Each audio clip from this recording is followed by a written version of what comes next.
Hey guys, Travis T here, And the Freak Joe. and we're just rolling along here in our cemetery vlogs as we tour the great state of Indiana. We bring you to our third cemetery of our journey. This is the Justus Cemetery in Oxford, Indiana. That's right. And Justus is Justus, as opposed to the noun. I believe it is named after one of the first families to be buried here, the Justus family from Oxford, Indiana. It was established in 1840, but it does have graves that go back as far as 1808, and there are between 1,000 and 2,000 interments here. Yep, located there in Benton County. There's been a lot of stories behind what people have seen or heard. They're actually kind of unique to this cemetery. One ghost has been around since the very beginning. Back during the era of the steam engine, there was a place in Oxford for trains to stop and get water. One night during a stop, a passenger and crew heard a mournful sound coming from the direction of the cemetery. They're trying to see what could possibly be making this sound when a white human form came floating into view ahead towards the train that they were sitting on. Many of the passengers were frozen in fright, and some of the women actually started screaming. Crewmen tried to work as fast as they can to get the water and stuff they needed in order to keep moving forward into the area. Right. And then all at once the apparition stops, turns around and goes directly back to the cemetery and disappears into a grave. Some of the crew refused to make that run at night, and some even switched to other trains that didn't stop in Oxford going forward. And then, of course, a few nights later it happened again, but this time the train refused to move when the time came. For several minutes, the wheels were just spinning on the tracks, and the train's crew from then on refused to stop in Oxford. Many of the townspeople claimed it was a prank and even explained how it was done, but most of the witnesses did not believe them. So as we were in the cemetery, we're obviously looking for this ghost, hoping to run into her, hoping to hear her screams if that's what she would do. And one of the things that we also heard, not with our ears, but about the cemetery, was that sometimes you could still hear the sounds of the steam engines passing nearby. Yeah. And even beyond the story, I mean, again, we saw a lot of unique tombstones or monuments in Indiana cemeteries, like the tree one you just saw. Now, I know we saw kind of a tree stone in Oxable Cemetery in the last time we did the Illinois vlogs, but this one had more of a realistic tree look to it, with like the bark kind of like opening up to the actual tree itself. And then actually a lot of these stones are blended like with newer stones. You obviously see how over time a lot of these stones get damaged, falling over, not really taken care of that well. And it's unfortunate that does happen. But there's not really an old part to this cemetery and a new part to the cemetery. They're all kind of like mixed together. So you're going to see stones just like these from, I believe it was like 1868, 1850s, that are mixed with stones that are like 1970, 1980, and like that. Also, a fact about about the area, not so much the cemeteries, this is actually right next to a golf course. Right. Which was also kind of interesting to see. And this was actually kind of new to us too, seeing the names of people on top of the stones. Obviously, Joe mentioned Justus Cemetery, named after Basil Justus, and Jane, who is the wife of Basil Justus. So, and obviously the biggest cemetery marker in the cemetery, probably for good reason. And this is obviously, you can tell, fairly newer, as the older stones are kind of leaned up against the new stone that they have now. Yeah, and I think you can see there in the ground as the camera turns that you can see the footprint of where the stones used to be before they leaned them up against the new replacement headstone, which is neat. I mean, it's a really important and powerful part of history to be able to look back and see how these stones were planted in the ground and how people are using them today. Yeah. So one thing, by the way, I at some point I did some research and found out about those tree stump headstones. It turns out that they were for a men's group called the Woodmen of the World. I guess it originally started as a life insurance society where people would pay in for life insurance, and then when they died, one of the benefits was you would get this headstone that represented the fact that you were one of these Woodmen of the World. Oh, wow. Yeah, so there is a Wikipedia page for them. You can go check it out. But yeah, I don't have a whole lot more information about it than that. I don't know if they were just people who cut trees down, or if they were like explorers or of the wilderness or whatever. But it is an interesting thing, and it's great to finally have that itch scratched, because I've wondered about that since we started doing these logs. Right. Yeah, and again, like, one of the unfortunate things, like, you see all the worn out, the knocked over stones, which, I mean, obviously it clearly shows that these cemeteries are being taken care of. But it's like, I mean, like, realistically, like, if I could, and I know we've talked about this numerous times doing these vlogs, trying to clean up the cemetery, picking up fallen headstones and everything. But we don't want to get in trouble for doing this. Like I said, I mean, like, we're taking an opportunity to get the images and footage of the cemeteries out to you guys and everything, and we're trying to do the best we can to be as respectful about that and not causing as much problems as possible. That's why we do it during the day. I know a lot of people keep asking us, like, why don't you go to the cemetery at night and try to catch ghostly footage and everything. And I think the thing is when we decided to do these vlogs, it wasn't so much about trying to catch hauntings. It was about showing the area, the old cemeteries, and if we catch something, awesome. Like, right. So to this day, I do believe we heard a noise at Resurrection Cemetery, but whatever. But we wanted to give you guys an idea of, like, the haunted cemeteries that are out there and the aging that it has. And it doesn't necessarily mean, like, a lot of these stories that we hear about, like, they're not necessarily happening at night. You know, the noise and everything that happen are happening like, during the day, yes, at night and everything. But at the end of the day, being in a cemetery at night is illegal, and you can be arrested. And I don't want to be arrested in Indiana in a cemetery that I'm not supposed to be in at night. Right. And also, I mean, it's worth pointing out as well, there are people who do nighttime tours of cemeteries. Yeah. If that's what you want to go find it. This is what we do. This is what we like to do, and that's fine. I don't know, different strokes, different folks. So, but this is a really cool cemetery. I really enjoyed checking it out.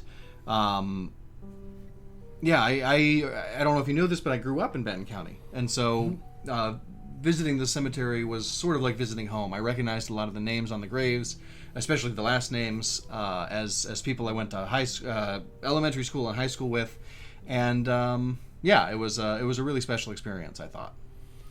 Yeah, and again, like, a lot of these newer stones, everything are absolutely incredible. Like I said, the design and stuff, and the one that we have right here, totally unique. Like I said, we don't see a lot of them at the cemeteries that we visit in Illinois. And it's cool to see that when, excuse me, when we made the list of the cemeteries we were visiting, we went on a list of the most haunted cemeteries there were. And when you think of that, you think of old cemeteries, but then you get stuff like this that is fairly new. This one was fairly unique because it was in front of another stone, like directly in front of another stone. Yeah, and it seemed like they had different last names, so I don't know what was up with that or how they It's a feud, it's got to be. Yeah. A feud. I could see that. Feels very Oxford, Indiana, to have a feud that goes like that. So, and I think as we cross the road, that becomes the much significantly newer part of the cemetery is on the other side of the road there.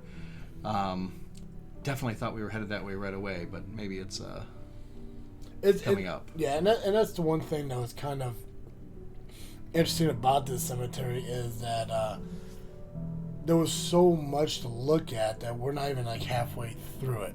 And I think because this was where most of the older stones were, I think we spent most of our time over here in this area. Because, I mean, as cool as it is to see, again, all these amazing designs of these cemetery stones, the idea of the vlog is to get the older, the dated cemetery stones and everything. So we don't spend a lot of time in the newer areas of cemeteries if they have them. Yeah. So we try to get like some of the older stuff as much as possible. And obviously in this one, it's kind of an exception because a lot of the older stones have replaced with new updated stones. Yeah, which is not totally unique to Oxford, as we'll see throughout this vlog series, but it is pretty unique in my experience because, obviously we looked at Illinois last time and there wasn't the same type of upkeep. The stones were preserved or whatever, but there wasn't a lot of replacement. There wasn't a lot of adding in new stones to represent old stones. This is something that we found in Indiana that as we do these vlogs in other states in the future, we'll find out whether or not this is unique to Indiana or if this is a fairly common practice in places that aren't Illinois.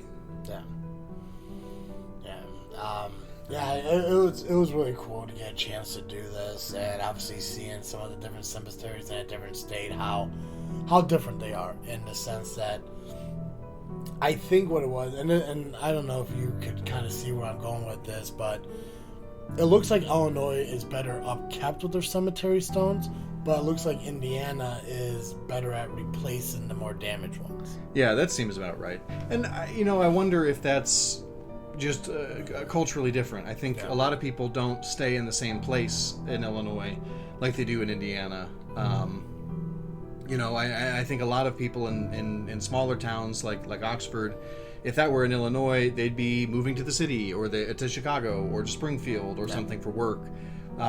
Whereas, at least in my experience in Indiana, a lot of these families are farming families that have been on the same land for 100 years, and they're not going anywhere. Mm-hmm. They're still farming the same land that they've been farming for generations. Yeah, it's like I said. I mean, like when you look at things like this, like Thompson, who passed away a while ago, you can tell that this isn't the original stone. It's been replaced recently, probably by a loved one or something like that to give them, a more respectable looking stone. Because back in the day, farmers and everything, they're not buying these big monuments. Those are for the upper class who, want to get perceived as important even after life. So you're gonna get farmers who have like just either placards that are just in the ground, or just the flat piece of square concrete, the generic one that has the engraving of their name and when they passed, just showing in there. So I think like over time you see that those are being replaced by nicer ones, newer ones. I think that's kind of a respect for the family. Yeah, and I do imagine it's the families that are doing this. I would be somewhat surprised to find out that there was some sort of there could be a cemetery organization that's doing this, mm-hmm. that is coming through and replacing the stones, but I imagine it's made up of the families that are interred here.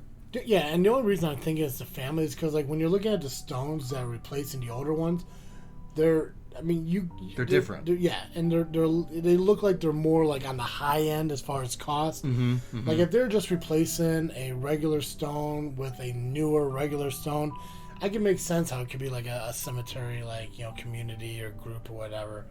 Exactly. I think I think there's a lot of feelings and love that's going into the decision of what they're being made or what they're picking, that it's got to be more of a relative or something like that. Or if some of these people actually have an impact in the community, that the community say, hey, listen, we need to respect and show them a better remembrance. Obviously, we're seeing stones from veterans that are very similar to the ones you would see in military cemeteries, like the Lincoln Cemetery here in Illinois, or even Arlington out in Virginia. Yep. Yeah, and those ones are obviously going to look exactly the same. They're probably going to be kept up by the government, and I don't know what else I want to say about it. But it was interesting to see that was from the War of 1812. I thought that was cool. Yeah, well, because we were also wondering if that was moved from one of those cemeteries. Right. Because it seems so exact, and so out of place compared to everything else. Yeah, like when you walk through Arlington, or if you walk through, again, the Lincoln Cemetery is the one I know the most because it's it's not that far from where I live here in Illinois. It's a white stone, curved off, it's rounded off, it's not squared or anything, and there's just rows and rows of it because they're military cemeteries.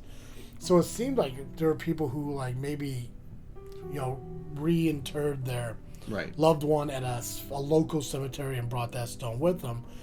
which I think that's more of a respect thing for their military career than anything. Just to use the one that they were awarded in their passing. Right. And I do wonder, I imagine, obviously, if you serve, you are entitled to a military funeral, and probably that headstone and things. And so, that stone did look relatively new. It looked about as new as other stones that we've seen, or other stones that you see at these cemeteries. And so perhaps that gentleman was buried there before, and when they passed this law or whatever, they just went ahead and issued that headstone. Yeah, guys, and we're just driving by and kind of showing you like I said, this is the newer area of the cemetery. So new, you can obviously see somebody was recently buried there. So we don't want to spend a lot of time on the newer ones, just because we're not here to specifically show you every single stone that's in the cemetery, because that would take forever. But we're trying to aim towards more of the older looking ones, the aged ones, the more unique ones, and stuff like that. So as we're pulling out here and everything, and we're leaving the cemetery, the whole reason we're doing it this way is because we want to show you the front gates of the cemetery, because we didn't catch it when we were coming in. But we're pulling up to that soon. We just want to thank you guys for enjoying the video, watching the video, and taking the time out to watch the vlogs that we're doing. It takes a lot of work to do this stuff and everything. We appreciate you taking the time out to do it. Yeah, like and subscribe, hit that notification bell so you don't miss any of our other cemetery vlogs, and check us out at thisfreakinshow.com and anywhere pods are casted. Perfect. Guys, as always, I am Travis. And I'm the Freak Joe. And thank you for checking out this cemetery vlog as we checked out the Justus Cemetery in Oxford, Indiana.